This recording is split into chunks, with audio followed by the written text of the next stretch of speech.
আজ আমার ভাইদের আহমেদাবাদে 4th ডে। আজকের দিনটা আমরা কীভাবে সেলিব্রেট করলাম, কোথায় কোথায় ঘুরতে গেলাম, সেটাই আজকে পুরো ভিডিওতে আপনাদের সবার সাথে শেয়ার করব। চলুন তাহলে শুরু করা যাক। নমস্কার সবাইকে, কেমন আছেন সবাই? আজকে আমার এই ভিডিওতে আপনাদের সবাইকে স্বাগত জানাই। আজকে ওদের 4th দিন আহমেদাবাদে আসা, তাই আজকে একটু অন্যরকম জায়গায় যাচ্ছি। আজকে ভাবলাম একটু ইউনিক কিছু দেখা যাক, তাই চলে এসেছি বাড়ির একদম কাছে একটা জৈন মন্দিরে। খুবই সুন্দর আর স্পিরিচুয়াল একটি জায়গা। মন্দিরের ভিতরে ভিডিও করা খুবই সীমিত, তাই যতটা পারছি ততটা দেখানোর চেষ্টা করছি।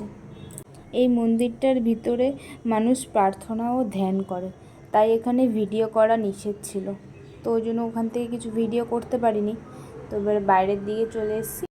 এর আগে আমরা যতবারই কোনো মন্দিরে ঘুরতে গেছি বা পুজো দিতে গেছি, সেটা বেশিরভাগই হিন্দু টেম্পলস ছিল। এই ফার্স্ট টাইম আমরা কোনো জৈন মন্দিরে এসেছি, আর ভাগ্যিস এসেছি, নাহলে জানতেই পারতাম না যে আমাদের বাড়ির পাশে এত সুন্দর একটা মন্দির আছে। মন্দিরটা বাইরে থেকেও যেমন সুন্দর, ভিতরে এসে তো অবাক হয়ে গেছি। ভিতরে পাহাড়ের ওপরে এত দারুণ, সেটা আপনাদের সাথে আগের ভিডিওতে আমরা শেয়ার করব, দেখতে থাকুন। মন্দিরের ভিতরে যে এত বড় বড় বিল্ডিংগুলো দেখতে পাচ্ছেন, এগুলো এক একটা সব গেস্ট হাউস আছে, অফিস আছে নানান রকমের। অতটা ডিটেলসে তো জানি না, কিন্তু উনি বললো বাইরে সে অফিস আছে এগুলো। এখন আমাদের এখানে তাও 6:30 পৌনে 7টার মতো বাজে, কিন্তু রোদ্দুর দেখুন, মনেই হবে না এত রোদ্দুর। ওই সামনের দূরে যে মন্দিরটা দেখতে পাচ্ছেন, ওইটার কথাই বলছিলাম, ওটাতেই যাব আমরা। এই মন্দিরটা জৈন ধর্মাবলীদের জন্য, যারা অহিংসা ও স্পিরিচুয়ালিটির ওপর খুবই গুরুত্ব দেয়। মন্দিরে ঢুকেই একটা আলাদাই ভাইবস আছে, একদম শান্ত, পরিষ্কার আর সুন্দর কারুকার্যতে চারিদিকে ভর্তি। সেটা আপনি মন্দিরের গেট, বসার জায়গা সব কিছু দেখলেই বুঝতে পারবেন, এত সুন্দর কারুকার্য করা সব কিছুতেই। এই সামনের গেটটাও দেখুন কি সুন্দর। মন্দিরের বাইরে যতটা সুন্দর, ভেতর ততটাই বিস্ময়কর। কিন্তু সবচেয়ে চমকপ্রদ জিনিসটা হলো কি জানেন? এর ভিতরে একটা পাহাড়ের মতো স্ট্রাকচার আছে, যেটার ভিতরে আরও অনেকগুলো ছোট ছোট মন্দির আছে। ভেতরে ঢুকে তো চোখ আটকে গেল, একদম পাহাড়ের মতো বানানো বিশাল একটা স্ট্রাকচার। মন্দিরের নিচেটা আবার বসার জন্য, বিশ্রাম করার জন্য একটা সুন্দর জায়গাও বানানো হয়েছে। এখানে যারা এসে একটু বিশ্রামও নিতে পারবে। চলুন আমরা আস্তে আস্তে উপরের দিকে হেঁটে হেঁটে যাচ্ছি। যেটা বললাম আপনাদের সাথে, পাহাড়ের মতো বানিয়েছে। দেখুন কি সুন্দর রাস্তাটা, কিন্তু যা প্রচণ্ড গরম এখানে। নিচের যে টাইলসগুলো পর্যন্ত প্রচুর গরম হয়ে রয়েছে, হাঁটাও যাচ্ছে না, এতটা গরম। গরমটা লাগছে পায়ে, কিন্তু মনটা অনেক শান্তিতে রয়েছে।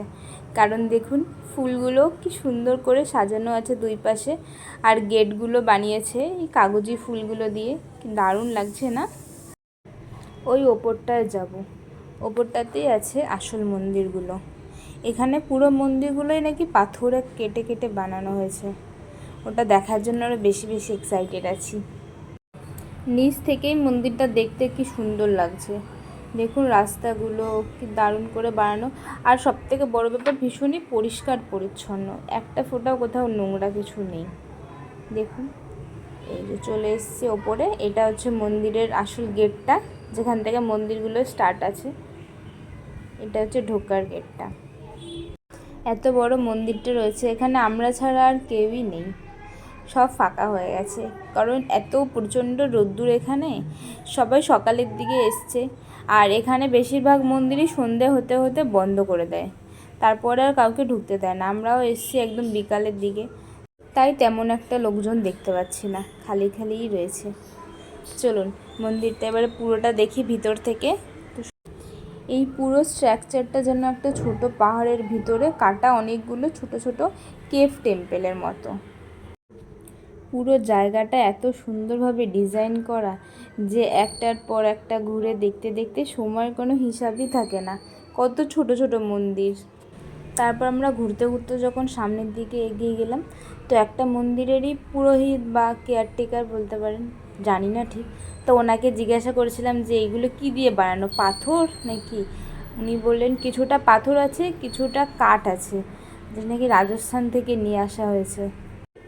আমি শুধু এই মন্দিরের সূক্ষ্ম সূক্ষ্ম কারুকার্যগুলো দেখছি।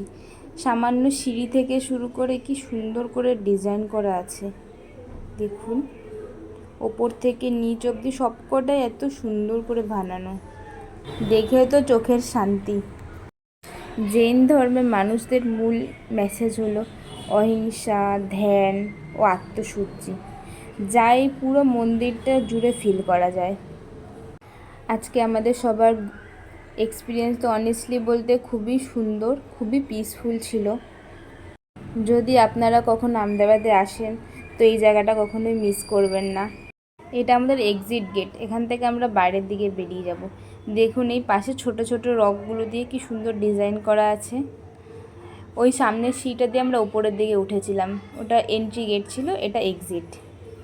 তাহলে আজকে আমাদের ভিডিওটা এই পর্যন্তই রাখলাম।